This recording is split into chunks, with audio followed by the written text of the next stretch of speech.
আজকে আমার আলোচনার বিষয় লিঙ্গের উপর রগ কুঁচকিয়ে এবং ফুলে ওঠার কারণ এবং সমাধান। দেশের এবং প্রবাসের ভাই বোনদের প্রতি সালাম। আসসালামু আলাইকুম। আমি প্রভাষক ডাক্তার রিক্তা পারভিন, হোমিওপ্যাথি এবং আয়ুর্বেদিক চিকিৎসক। চেম্বার সেবা হোমিও কমপ্লেক্স অ্যান্ড সেবা ডিজিটাল ল্যাব, উপজেলা মডেল মসজিদের পূর্ব পাশে, শিমুলিয়া, মাগুরা। অধিকাংশ পুরুষের কমপ্লেন থাকে তাদের লিঙ্গের উপরে রগগুলো ফুলে গেছে এবং অনেকেই বলে থাকে রগগুলো কুঁচকিয়ে গেছে। তো আসলে এই যে রগগুলো ফুলে ওঠা এবং কুঁচকিয়ে যাওয়া, এ দুটার ভিতরে কিন্তু পার্থক্য আছে। যেগুলো ফুলে ওঠে এইগুলো কি, আর লিঙ্গের ভিতর কিন্তু কোনো হাড় নেই, আছে শুধু মাংস এবং রক্তনালী। তো শরীরের যেসব জায়গা ব্লাড সার্কুলেশনটা বেশি হয় সেই সব জায়গার রগগুলো কিন্তু ফুলে ওঠে।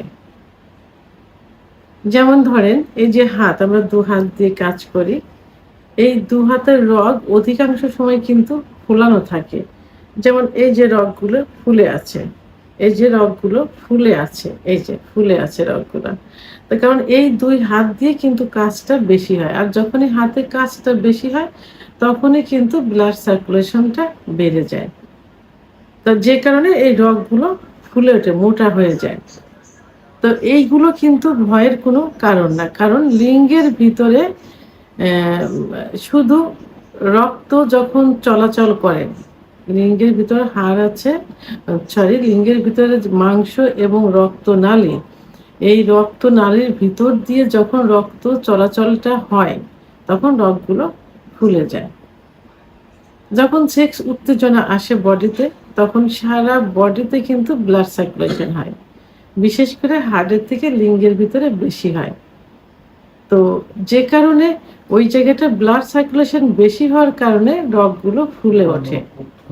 এই ফুলে ওঠা রগ, এগুলো ভয়ের কোনো কারণ নেই, এগুলো ব্লাড সার্কুলেশনের জন্য হয়। কিন্তু হ্যাঁ, যখন এই রগগুলো কুঁচকিয়ে কুঁচকিয়ে থাকবে, অর্থাৎ লিঙ্গের উত্থান হয়েছে, লিঙ্গ শক্ত আছে কিন্তু শিরাগুলো কি হয়েছে, কুঁচকিয়ে কুঁচকিয়ে ভাঁজ ভাঁজ অবস্থায় আছে, এবং এটা বড় হতে অনেক সময় দেখা যায় শক্ত হয়েছে, আবার সঙ্গে সঙ্গে নিস্তেজ হয়ে গেছে, আবার বেশি শক্ত হতে চায় না।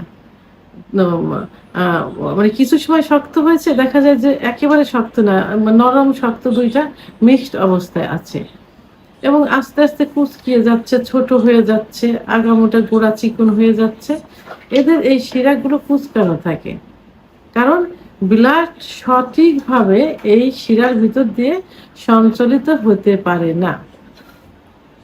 যে কারণেই হোক, সাধারণত বিশেষ করে দেখা যায় যে যারা অতিরিক্ত হস্তমৈথুন করে থাকে, অর্থাৎ হস্তমৈথুন প্রেশার ক্রিয়েট করার কারণে লিঙ্গের যে শিরাগুলো থাকে শিরাগুলো সংকুচিত হয়ে যায়।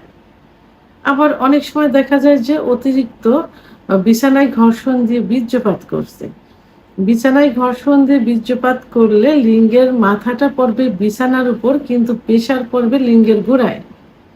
লিঙ্গের গোড়ায় কিন্তু অসংখ্য শিরা থাকে, এই শিরাগুলো কি হয়, লুজ হয়ে যায়, অনেক সময় দু একটা ছিঁড়েও যায়, যার কারণে ব্লাড সার্কুলেশন সঠিকভাবে হতে পারে না। আবার অতিরিক্ত স্বপ্ন দোষের কারণে এটা হয়ে থাকে, অতিরিক্ত যৌন মিলনের কারণে হয়ে থাকে, আবার যে কোনো আঘাতপ্রাপ্তর কারণেও কিন্তু শিরাগুলো সংকুচিত হয়ে যেতে পারে, কোথায় প্রেশার লাগতে পারে। যেমন প্রেনোইজ ডিজিজ যখন হয় তখন দেখা যায় লিঙ্গ ধনুকের মতো বাঁকা হয়ে যায়, অথবা একদিকে বাঁকা হয়ে যায়, মাঝে একটা গ্লিট মতো থাকে, যে কারণে রক্ত চলাচল করতে পারে না, তখন লিঙ্গ কি হয়, ব্যথা অনুভব হয়। তো সেই একই রূপভাবে যখন ব্লাড সার্কুলেশন সঠিক মতো হয় না, আঘাত লাগার কারণে থেতলে গেছে, সংকীর্ণ সংকুচিত হয়ে গেছে শিরাগুলো, তখন একটু ব্লাড সার্কুলেট হচ্ছে, বাধাপ্রাপ্ত হচ্ছে, আবার একটু হচ্ছে, এভাবে বাধাগ্রস্তের কারণে শিরাগুলো কুঁচকিয়ে যাচ্ছে, তখনই কিন্তু সমস্যা হবে। তখন কি হবে, লিঙ্গে ইরেকটাইল ডিসফাংশন অর্থাৎ উত্থানজনিত সমস্যা হয়ে যাবে। আগামোটা গোড়া চিকন, লিঙ্গ শুকিয়ে যাওয়া, চিকন হয়ে যাওয়া, একদিকে বেঁকে যাওয়া, শক্ত অবস্থায় শিরাগুলো কুঁচকিয়ে থাকা ইত্যাদি হয়ে যাবে।